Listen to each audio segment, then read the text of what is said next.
지난번 최배달 영상 말미에 다음 영상에서 일본 내 최고의 싸움꾼 최배달과 일본 내 최고 영웅으로 불리던 역도산이 직접 맞대결에 대해서 다루겠다고 말씀드렸고, 오늘 그 영상을 보게 될 텐데요. 사실 지난 영상 이후 최배달이란 인물에 대해 다양한 자료와 저서, 영화 등을 찾아보면서 솔직한 생각으로 왜 저리 과장했을까라는 의문이 든 것도 사실입니다. 입산 후 1년간 극한의 훈련을 이겨내고 땅으로 내려와 일본 전역을 다니며 고수란 고수는 모조리 KO시키고 료마라는 검기를 맞아 어깨를 내주고 주먹 한 방으로 저 세상으로 보냈다는 이야기나 황소 47마리와 대결하고 헤비급 복서와 만나 단 한 방으로 그를 제압하는 등 신화 같은 이야기들이 많았으니까요. 그런데 이 소문들이 과장된 것은 아니었습니다. 최배달은 1994년 지병으로 사망했는데 사망 1년 전인 1993년 주병진 쇼라는 프로그램에 출연한 적이 있습니다. 당시 방송에는 바람의 파이터를 쓴 방학기 씨와 함께 출연했는데 그의 입을 통해서 그 모든 전설 같은 이야기가 사실이라고 증언했는데요. 오늘은 일본에서 역대 최강이라 불리던 두 한국인이 주먹을 맞대고 싸울 뻔했던 일화를 소개합니다.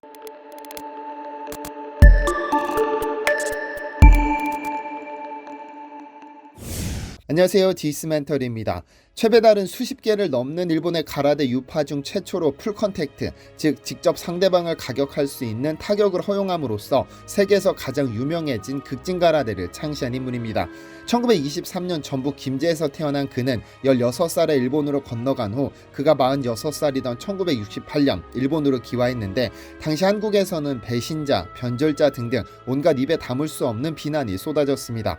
아무래도 일본이라는 국가에 대한 감정이 좋지 않았던 것도 큰 역할을 했을 겁니다. 그런데 특이한 점이 하나 있습니다. 보통 어릴 적 다른 나라로 유학을 떠나 오랫동안 살게 되면 그 나라 언어가 가진 특유의 억양이 입에 배이기 마련입니다. 하지만 그는 70세의 노구에 한국의 토크쇼에 출연했음에도 정확한 단어가 떠오르지 않아 머뭇거리는 점 외에는 일본식 억양을 찾아볼 수 없었습니다.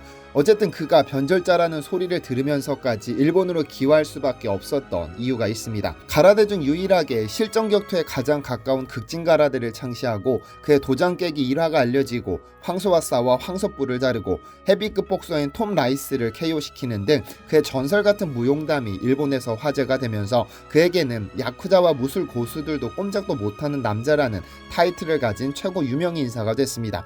옛날부터 사무라이와 협객 등에 대한 로망스를 가진 일본답게 검이나 무기 없이 오로지 맨주먹 하나로 일본을 평정한 그는 단숨에 일본 청소년들이 뽑은 일본의 위대한 영웅 10걸로 선정됐죠.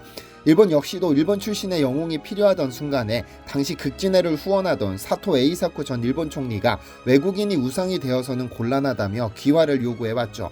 그날까지 단 한 번도 한국인이라는 뿌리를 잊은 적 없고 일부러 배달을 그의 이름에 넣었습니다. 그는 자신이 창시한 극진가라데를 보급하기 위해 어쩔 수 없이 귀화를 선택했으나 그에게 귀화는 국적이 바뀌는 것일 뿐 뿌리가 바뀌는 것은 아니라는 생각이 강해 자신은 늘 한국인임을 강조했습니다. 어쨌든 그가 창시한 극진회가는 최전성기 때 전세계 130개국 지부에 요르단 국왕, 스페인 국왕, 007 시리즈로 유명한 영화배우 숀 커너리 등등 유명인까지 총 1200만 명이 넘는 제자가 있었다고 하는데요.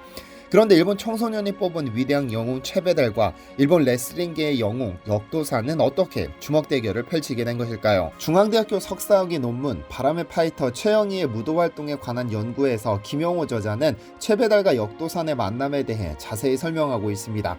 일본의 모든 고수를 격파한 후 홍콩을 거쳐 미국으로 진출한 그는 자신의 공수도를 전파하기 위해 11개월간 미국 32개 회관을 돌며 당대 최고의 레슬링 챔피언 및 복싱 챔피언들과 진검승부를 펼쳤는데, 그중 마지막 행선지인 하와이에서 자신과 같은 조선인 역도산을 처음으로 만나게 됩니다. 역도산을 만난 그는 레슬링 선수들의 타격기가 약한 것을 간파하고 그에게 공수도를 가르쳐줬는데, 이후 역도산은 자신의 전매 특허인 가라데 촉을 완성시키게 됩니다. 그러나 역도사는 이를 바탕으로 복싱 선수 출신의 프로 레슬러 톰 라이스와 대결했으나 피투성이가 된 채 패배했고 최영희가 대신 복수해주면서 인연을 맺게 되는데요. 이 둘 사이에는 기무라 마사히코라는 인물이 자리하고 있습니다. 기무라는 예전 프라이드 시절이나 현재 UFC에서도 가끔씩 볼 수 있는 관절 기술인데, 이 기술에 기무라라는 이름이 붙어 있습니다. 이 기술을 창시한 인물이라는 뜻이죠. 엘리오 그레시라는 선수와의 대결에서 엘리오는 우두둑 소리와 함께 팔 관절이 빠지게 되는데 이 기무라 선수가 유도 기술 중 팔 얽혀 비틀기라는 기술을 썼기 때문입니다. 이후 이 기술에는 기무라 록이라는 이름이 붙게 됐죠. 그는 약관의 나이에 키 170cm, 85kg으로 크지 않은 신체 조건임에도 일본 무제한급 유도 대회를 제패한 인물이면서 하루 9시간 동안 훈련하는 연습벌레입니다. 그는 천부적인 재능과 노력이 만나 18세에 무려 유도 5단의 경지에 오르게 됩니다. 17세에 전일본 유도대회 우승 후 3연패, 10연승 우승, 1950년까지 13년간 단 한 번의 패배도 기록하지 않은 일본 유도계 최강자로 알려져 있습니다. 우연히 기무라의 경기를 본 최배달은 그에게 호감을 느껴 친구가 됐는데 역도산과 함께 어울리게 된 것은 기무라가 병든 아나의 약값을 벌기 위해 프로레슬링으로 전향하면서입니다. 당시 역도사는 조선인이었지만 철저히 조선인임을 숨기고 프로레슬러로 활동하면서 일본 최고의 영웅으로 추앙받았는데 수없이 많은 서양의 거구들을 쓰러뜨리면서 제2차 세계대전 패배 후 일본인들의 패배의식을 치유해 주었기 때문입니다. 사실상 일본식 프로레슬링의 아버지라 불렸던 역도사는 프로모터로서도 상당한 자질을 갖췄습니다. 프로레슬링의 흥미를 배가시킬 수 있는 태그매치를 도입한 것도 그였으니까요. 이때 역도산이 자신의 짝꿍으로 선택한 것이 기무라였고 둘은 환상의 콤비를 자랑했죠. 어쨌든 역도산과 기무라가 한조가 되어 경기에 자주 나섰는데 둘은 환상의 콤비를 자랑했습니다. 그러나 아내의 약값을 벌기 위해 프로레슬링으로 진출하기는 했으나 슬슬 인기가 높아지던 순간 매번 역도산에 가려 조연에 만족해야 했던 기무라는 슬슬 자존심이 상하기 시작합니다. 일본의 것, 일본의 자랑이라는 유도에서 단 한 번도 패배하지 않은 최고 스타가 프로레슬링에서 조연급으로 전락하니 기무라 입장에서 상당한 자존심이 상한 것이죠. 결국 기무라는 역도산의 레슬링은 쇼라는 막말을 내뱉고는 국제 프로레슬링단이라는 독립단체를 설립한 후 역도산과 결별을 선언하고는 정식으로 경기하면 내가 역도산에게 이긴다고 큰소리를 쳤는데요. 결국 역도산이 기무라의 대결을 받아줍니다. 그렇게 1954년 12월 22일 오후 8시 30분에 치러진 기무라와 역도산의 프로레슬링 경기가 시작됩니다. NHK와 니혼TV 두 방송사가 중계한 방송의 시청률 합계는 자그만치 100%. 모든 국민이 이 경기 하나만을 본 것이죠. 이 경기의 승자는 역도산입니다. 일본의 영웅이라 불리던 기무라는 역도산으로부터 거의 일방적인 린치를 당해 피투성이가 된 채로 KO당했습니다. 거의 농락당하다시피 패배한 기무라를 두고 일본 야쿠자들은 당장 역도산을 제거하러 가자고 나서는 등 일본의 것, 일본의 자존심인 유도의 패배를 받아들이지 못했습니다. 그게 일본의 정신이니까요. 그런데 이 경기 때문에 최배달과 역도산의 대결이 시작됐습니다. 원래 이 경기는 기무라와 역도산 간의 각본 경기였습니다. 일본 프로레슬링의 흥행을 위해 처음 경기는 역도산이, 다음 경기는 기무라가 이겨가면서 무승부로 계획됐는데 경기 중 기무라가 역도산의 낭심을 걷어차면서 역도산이 분노에 가까운 폭행을 했죠.